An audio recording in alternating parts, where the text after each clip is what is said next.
We have made the taxpayer-funded lane too comfortable and the risk-taking lane too hard. And I am all for paying people appropriately. I am all for paying fair wages. I am all for good working conditions. But fairness cuts both ways.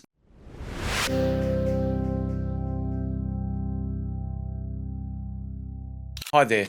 I'm back this week and I'm here to talk about something that'll possibly upset a few people. But from my point of view, I feel it needs to be considered. Australia needs to have a serious conversation about the total remuneration paid to politicians, public servants, and employees across government bodies. And to be clear, this is not an attack on every person who works in government. There are plenty of excellent people working in the public sector and doing very important work. The issue is not the people, the issue is the system. And in my view, the system has become badly out of balance. The super guarantee rate in Australia is now 12%. That is what most private employers have to pay. But across parts of the government sector, employer super is often higher. In some government sectors, the rate can be as high as 18%. Now, people will say, yes, but those roles are different. And in some cases, fair enough. Police, defence, emergency services. There may be proper reasons for special treatment, but let's not pretend that the broader taxpayer-funded system is always underpaid and hard done by, because in many cases,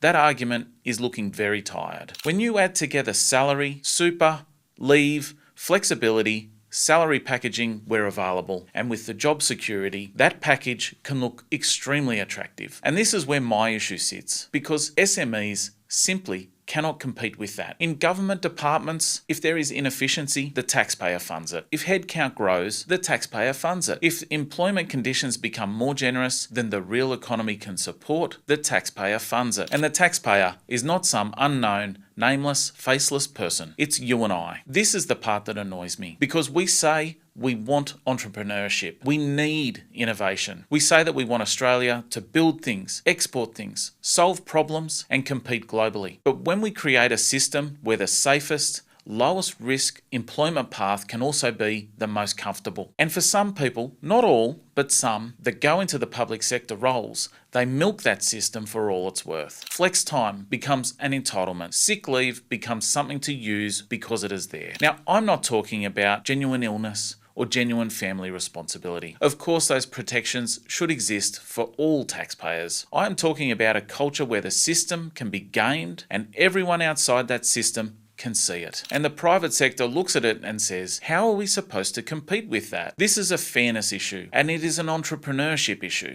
Because if talented people can get strong pay, higher super, generous leave, flexibility and job security without taking too much commercial risk, fewer people will take the harder road. Why would you? And then we sit around wondering why productivity is weak. Well, maybe part of the answer is staring us in the face. We have made the taxpayer-funded lane too comfortable and the risk-taking lane too hard. And I am all for paying people appropriately. I am all for paying fair wages. I am all for good working conditions. But fairness cuts both ways. If the private sector standard is 12% super, then in my view, the government should generally be 12% super. If there are special cases, critical roles, dangerous roles, fine, have that conversation openly. But do not bury generous arrangements inside a system the average taxpayer does not fully understand. And legacy defined benefit schemes are another issue again. Some of these old arrangements are from another world.